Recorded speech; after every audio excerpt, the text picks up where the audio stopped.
really? Standing over the docks like, do you have any meds? Wait, I'm driving. Raymond, you're Jamie here. I don't know.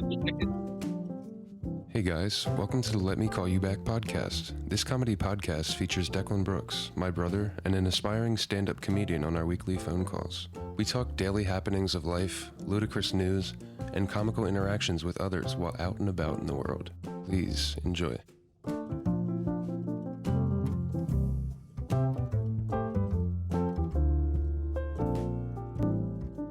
So we are back. So what's been going on with you? Anything new? I'm coming to you from my bed with Swedish fish in my hand. What's going on, Raymond? How's your Sunday? My Sunday has been delightful. Delightful? The most beautiful of Sundays as I sit here drinking my coffee. Is it rather shallow and pedantic? Yes, quite. It's my go-to reference. From Family Guy? Mm-hmm. So I want to call you out on something you sent me a picture of on Friday. How'd you fall asleep? How the fuck did you fall asleep with a piece of cheese in bed with you? Oh, dude, this is getting cut. No way. This is getting cut. No way. This is good material. I sent you that picture in confidence. What happened? I don't know. I was just eating a piece of cheese and I just put it down next to me and fell asleep. Not only are you eating a piece of cheese, you're eating two pieces of cheese at the same time. Took a sweet bite out of it. So that's just enough. I couldn't get them apart, it seems. You were like, you fell asleep like that's just enough cheese, and you went to sleep. Well, let's talk about my day the other day. What have you done this week? What have you been doing? Are you getting in the holiday season? Are you excited for Thanksgiving? No. Not at all? Not really. I went to a Friendsgiving party, though. How'd that go? It was great. It was me and a bunch of white women. Nice. As I was just crushing beers and they're drinking red wine. We played Kings. Nice. We played some dice game. Did anybody tell you their secrets? No. Nice. Not really. Usually people drink red wine and tell them your secrets.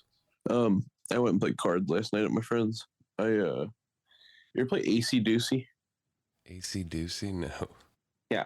I didn't even know cards could get trashier, but they have. And it's a game where you're betting any denomination from a quarter and up that the number is going to be between the two cards in front of you. Like, yeah, so for instance, ace is the high card, 2 is the low card. If it's a 5 and a 7 are laid down, there's only one possibility of it being in between. It's a hard game to play. Like they just made me gamble. That's pretty much what happened. Who did you play with? I was playing with Danny, my buddy Chris from Deptford, Jordan Sullivan, John Collins, all them. Yeah. We were playing up in Pennsauken yesterday. Noise. Card game. Time noise. Hard doinks. So, my week. I watched the original SpongeBob movie. Oh, shit. You were telling me that. Dude. I gotta rewatch it. Do you know how good that movie is? Top 5 all time. Yeah, it's one of my favorites. And it really makes me laugh, too, because every time they have this, like, very subtle, like, you can tell how much better movies were written and made in the past when they have, like, it's not stupid storylines, like little side storylines. It's actually, like, hilarious side storylines. Like, Plankton, if you've never watched the SpongeBob series and collection before. So SpongeBob is just a fry cook, and Plankton is the arch nemesis of SpongeBob's boss.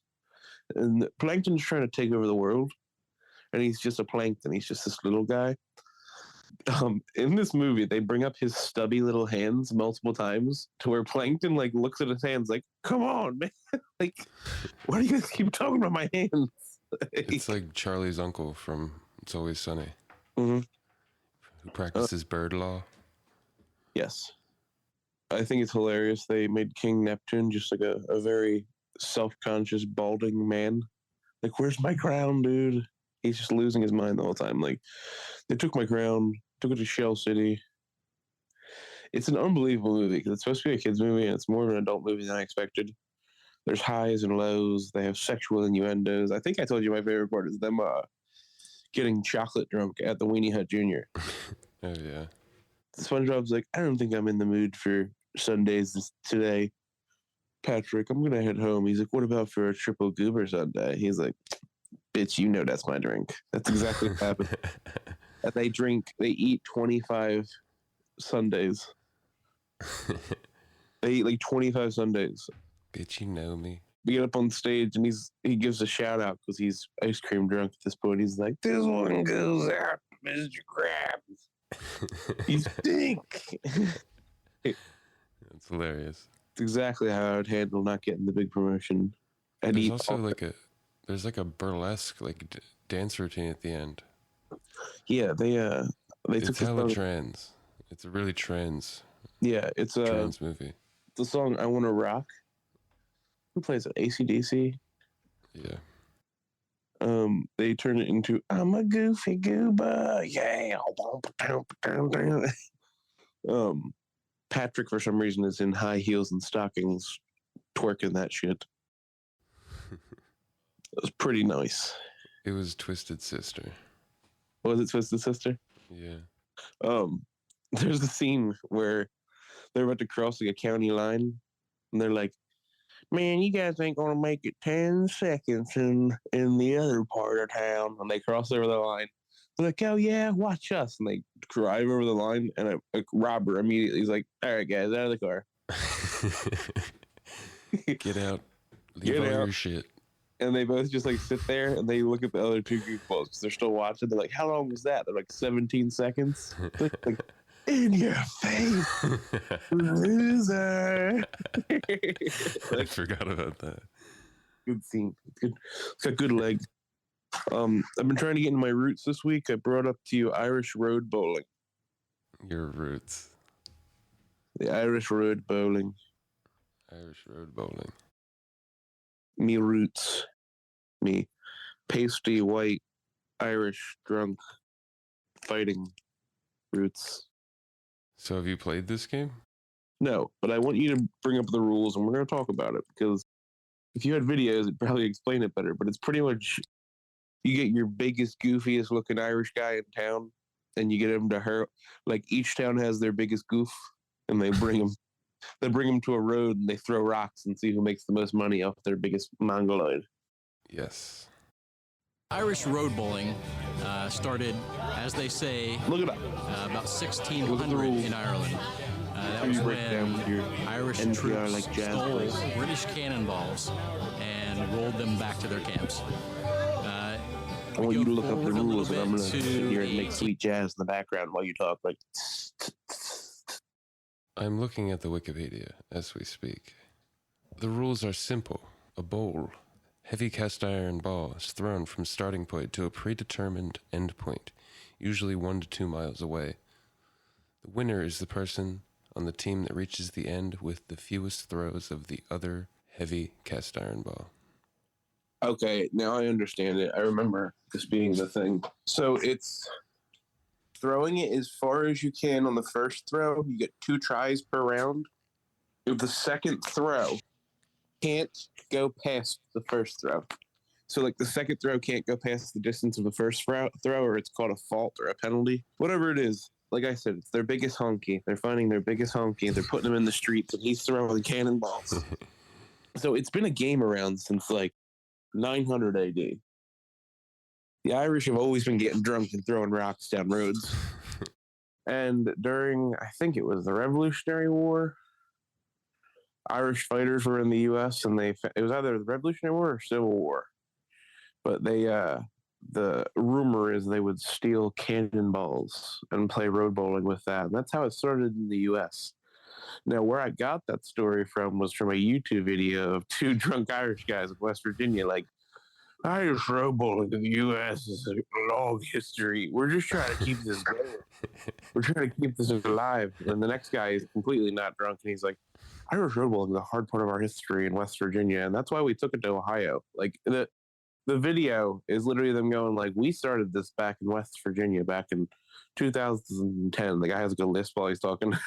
They just have nothing to do.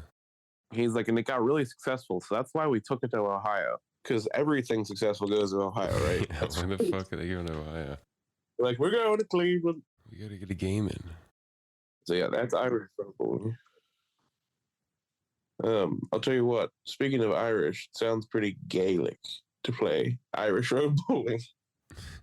That's my joke. What's the double cup report today? Are you double cupping today? No, I'm not. Single coffee cup. Got any double cups around your house? No, all my cups are dirty. I don't use two.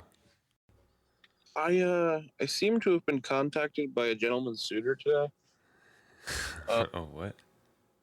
First off, can you get hacked through text message? I think you have to click a link of some sort. I don't think you, like, just by answering them, you mean? Young Jamie, can you Google that for me, please? While you do that, I'm going to get my paperwork together. You can hear me straightening it, getting ready. You don't. There's no way it has to do with the podcast. It doesn't. It literally doesn't. Okay, so I'm on the Rockford Register Star. It says one way that hackers are able to access your phone is to get you to click on infested links in text messages and emails. However, that is not always necessary.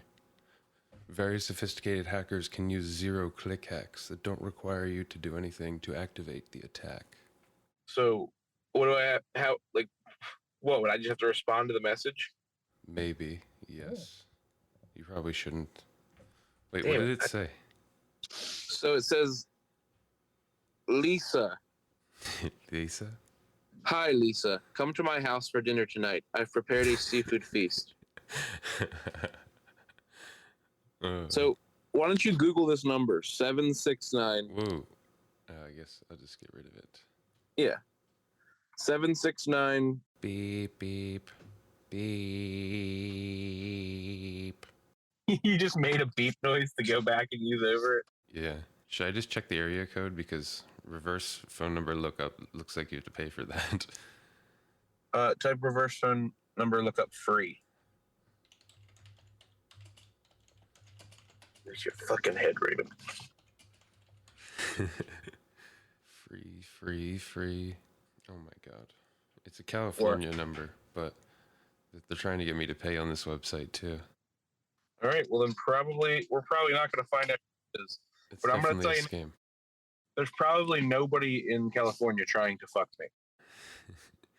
I just really wanted to respond. What a random message. Lisa?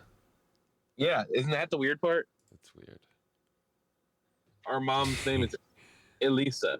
The thing is, you were like, I wonder if I could go over someone's house and eat seafood. And my first thought was like, how do I catfish this guy into me eating seafood? He obviously knows me. He obviously knows what I like.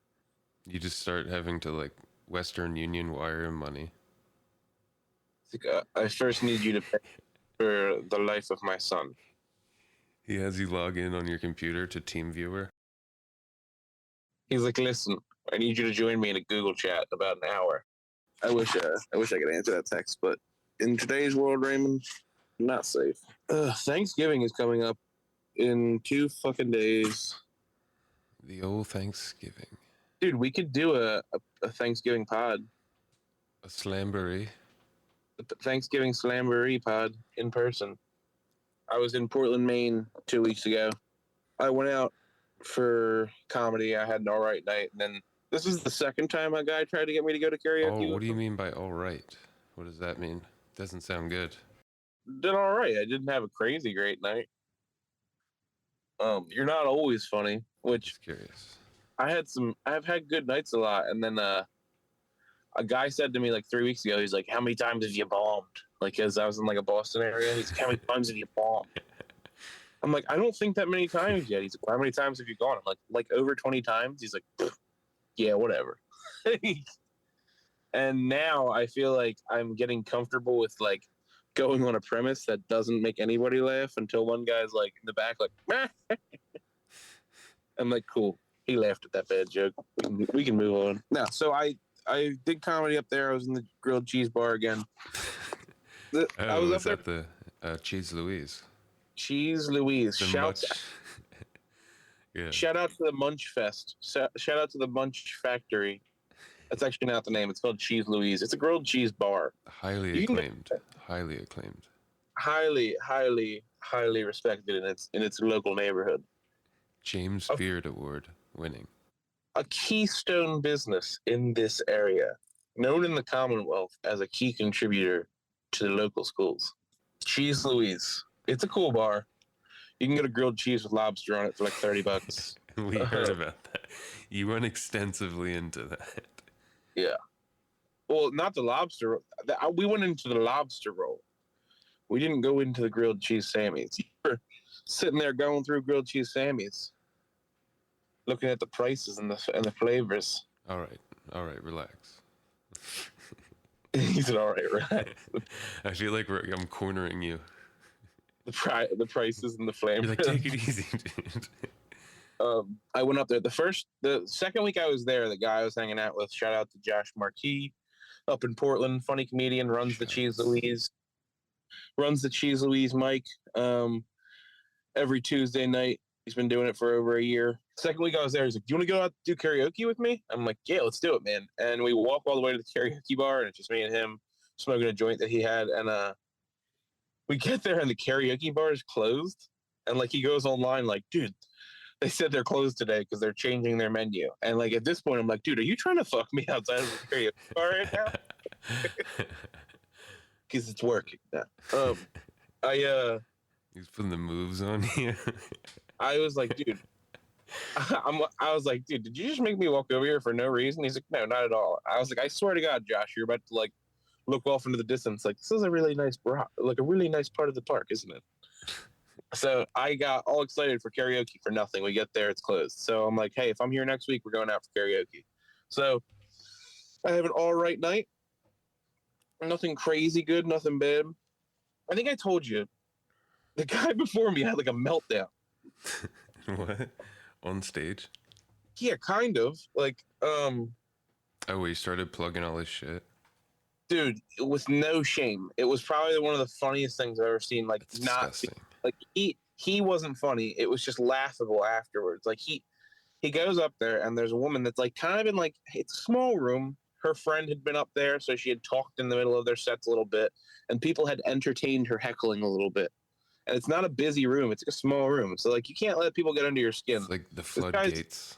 The floodgates broke. So yeah, he just let out a bunch of problems with himself. He gets up there. He's introduced us. "Oh, this is so and so. He's got a sketch comedy show. He's a real funny guy. Give it up for him." And like, Josh is just friendly and plays the scene, I guess. So Josh plays the scene and respects people, and they're like, "Hey man, mention my show and my stuff, and I appreciate it." So Josh plays the scene, and he was like, "Oh hey man, this guy's got this and that. He's got a sketch show next week. Give it up for him." And he gets up there. Served him up. He let him go up. Exactly. He was doing what a host does. He served him up. He's like, "Get ready. Here he comes. People." I just coined that term.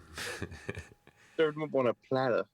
Gets up there and starts talking, and this girl just says something in the middle of his set. He just stops. Instead of like being funny or like having any type of like crowd work in him, he just stops and goes, Is that what you do?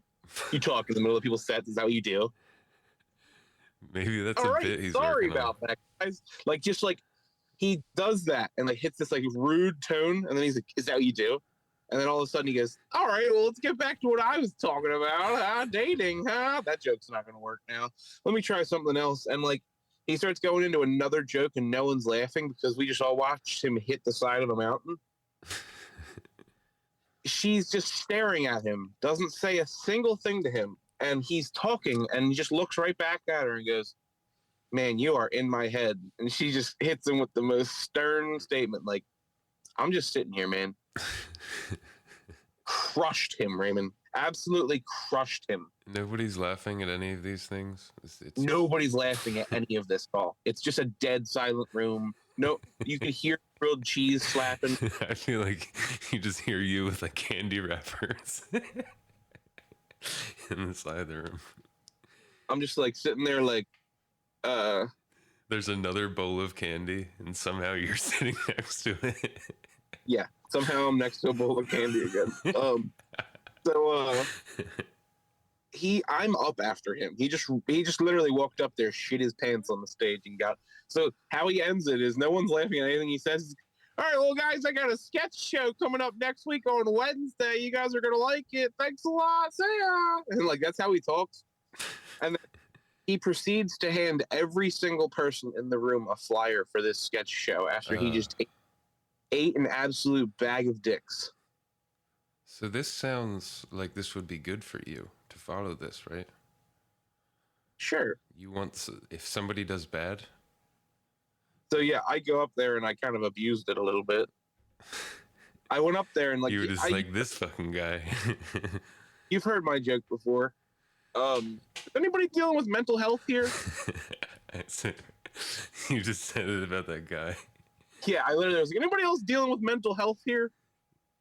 You're like, Jesus Christ, that guy. I immediately was like, I mean, obviously a couple of us are here, am I right? And then kept rolling. And immediately when I said it, Josh is in the back like, oh, God. He's like, oh, my God, you just gutted him immediately. People laughed at that. Then they laughed at some of my jokes, and that was about it. But, like, he just literally walked up there and let out a fart, pretty much. Not even a funny fart, a really stinky one. And then I watched him a night later in a different bar, and he references me and goes, Declan went on before me, and he starts talking. He kind of just tried to like make fun of my Philly accent, and then he's just like, Declan watched me eat a bag of dicks the other night, and I literally was just like, yeah, I did. In his crowd, I wanted to see if he exploded. Is that how you do? You just go up here, you talk, and people sets. Yeah, he had a fucking meltdown, dude. It was awesome. That's awesome. It's called the Chain Smoking Runner. What country is that, Raymond? Crank me out that one for me. Let's hear this. This isn't his first race either. This is a 50-year-old runner completes the Chinese marathon in under 3.5 hours while chain smoking cigarettes. It said in under 3.5 hours? Yep. Dude, 26 miles. Just bogue after bogue. He was just ripping marble. There's a picture of him running with like his hand cupped around a cig trying to light it. He's got a windless lighter. He's just specifically using a windless lighter. He's like, I've learned now over years of running and training. See, did you know in like Asia and stuff they have like crazy flavored cigarettes? No. I have a friend that came home from China one time. She came home with strawberry flavored Marlboros. That just sounds black market as hell. Dude, she's kind of a big girl, and I was not surprised when she's like, dude, you gotta try. She's South Philly as shit. She's like, dude, you gotta try these strawberry Marlboros. Yo, you guys gotta try these. You guys gotta try these heaters. These fucking Bernies. You need to crank one of these heaters. You want to die? Just start hitting that. Oh shit, I just found a story from October 4th. China officially bans fruit flavoring in e-cigarettes. Oh, this is e-cigs. There's no way they're doing it with cigs still, dude. Make a banana flavored Pall Mall if you want that.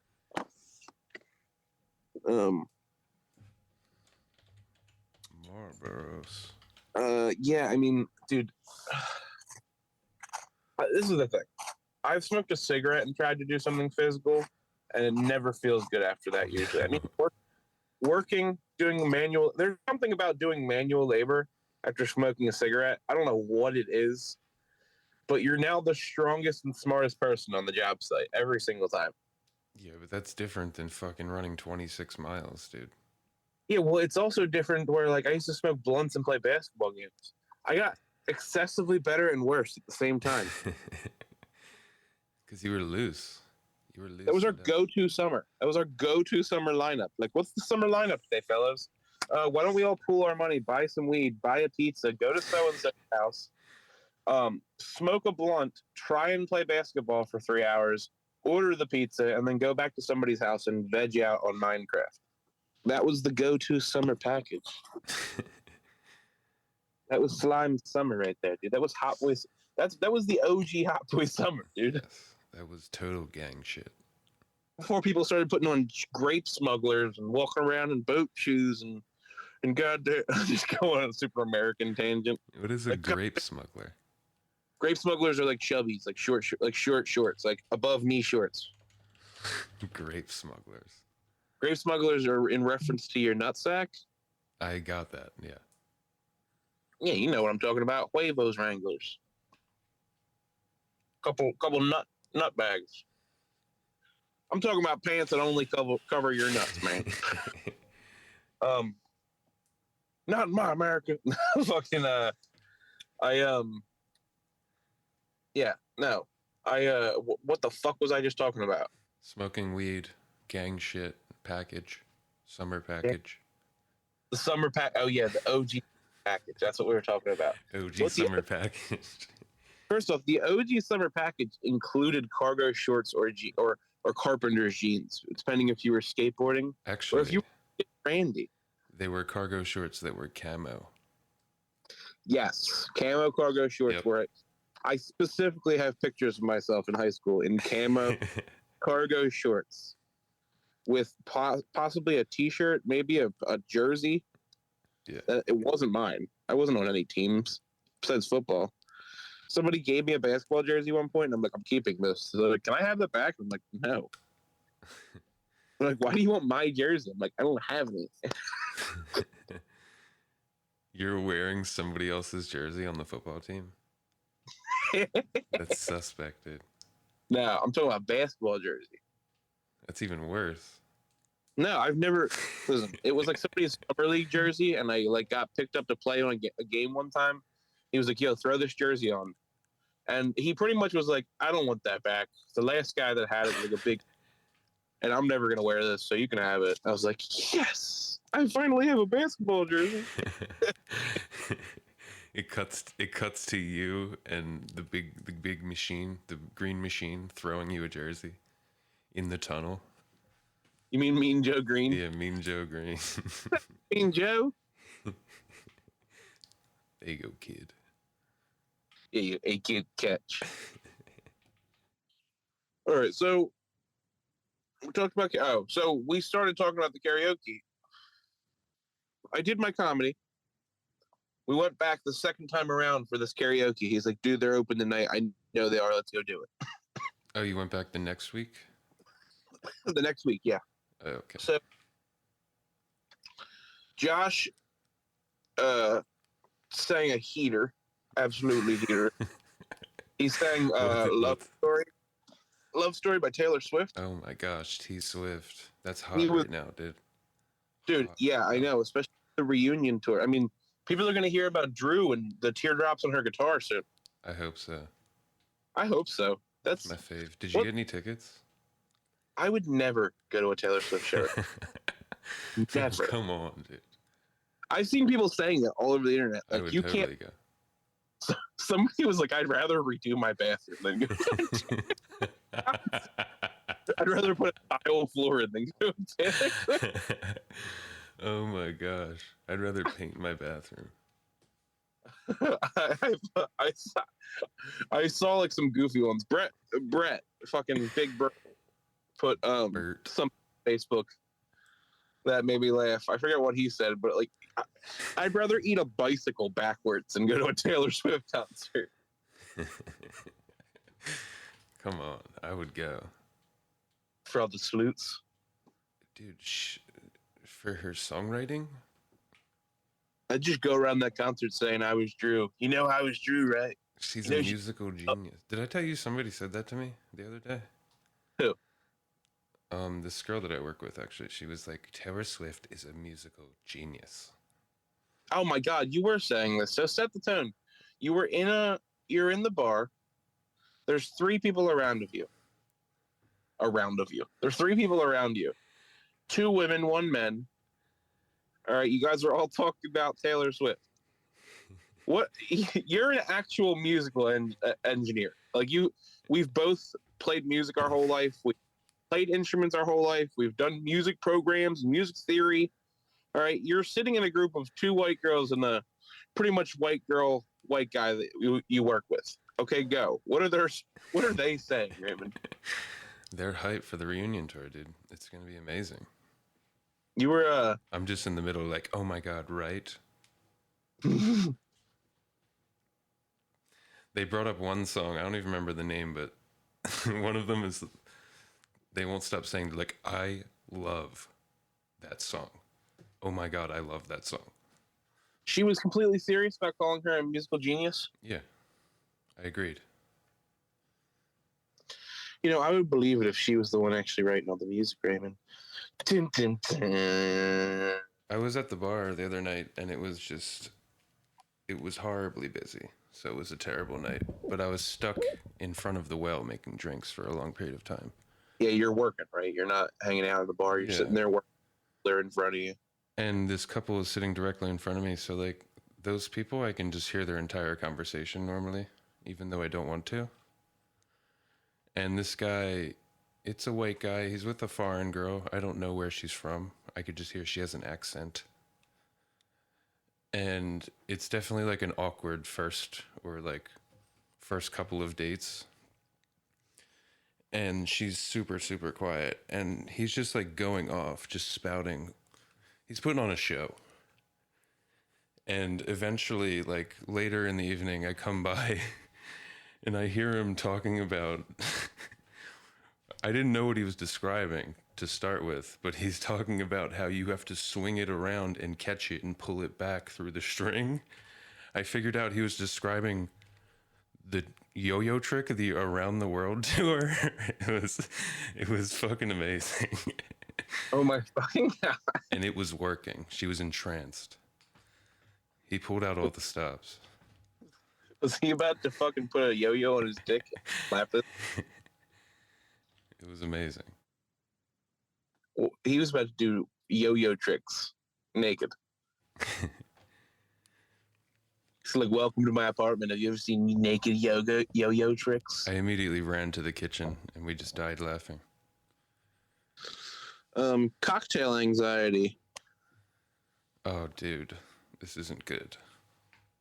What do you mean, dude? I've been given the task of making a cocktail for the winter. Oh, God. And I've been procrastinating so bad about it.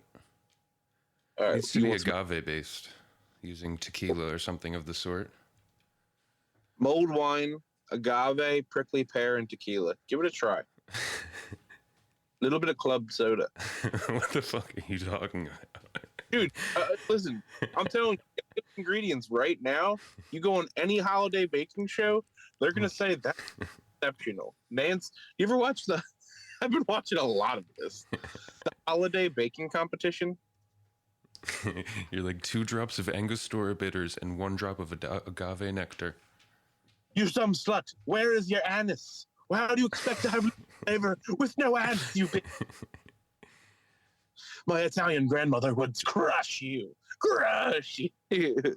Just losing my mind. I'm just watching baking shows while I'm home right now. Like I'm on a home week for work. So like I go to work and then I come home and I'm just like, what else is on the Cooking Network? Dude, you just took over my story. I'm so sorry.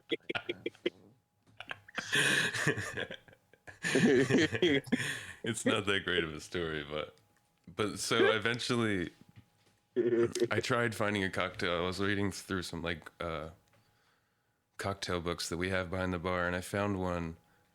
I think it was called the Bluebird, but it uses half and half tequila, blue curacao, and Galliano. And I tried putting it together and tasted it, and I couldn't tell that it was horrible.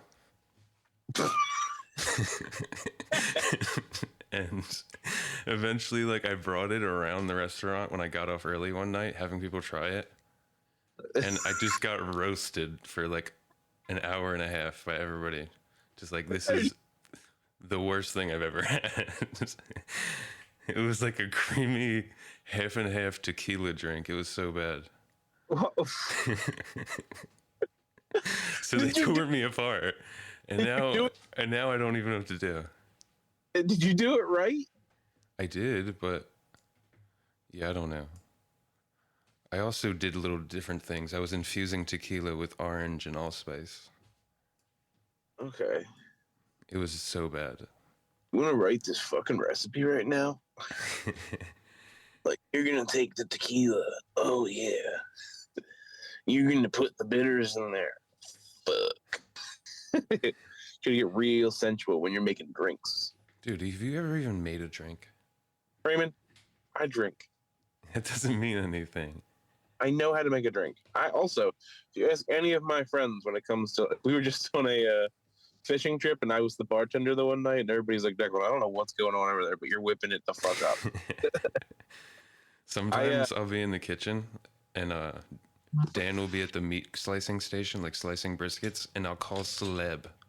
And I'll celeb in and get to slice the brisket. It's crazy. Raymond, you know, you said you didn't want this to be the meat cast, but every fucking time I talk, you're talking about the meats that you handled. I didn't choose this life. Okay, so listen, I'm definitely talking about the idea we talked about earlier. Should we start the meat census on Instagram? I would just like a clip show. Yeah, I mean, why not, right? Does that mean you're going to approach random people?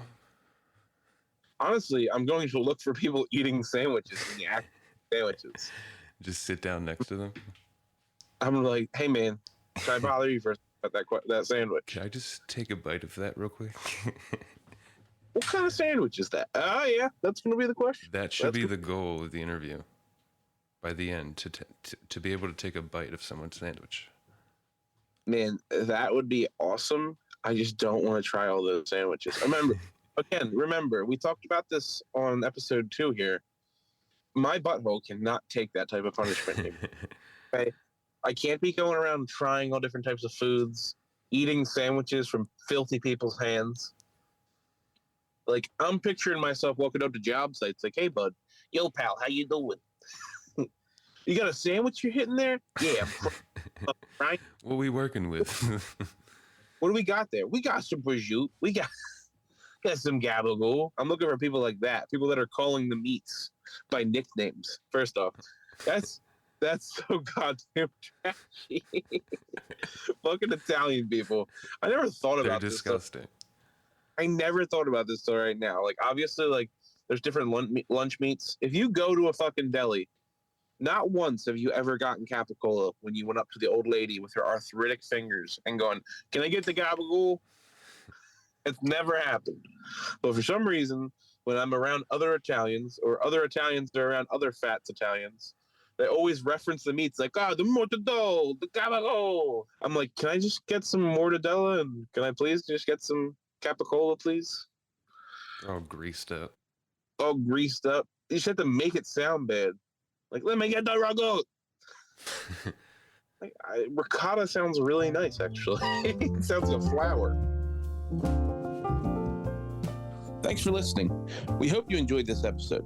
Please rate, review, and subscribe on Apple Podcasts. We would really appreciate the support. Find us on Instagram at 555 Let Me Call You Back and on Facebook at the Let Me Call You Back podcast. You can find comedian Declan Brooks on Instagram at Declan Loves Meatballs. See you next time.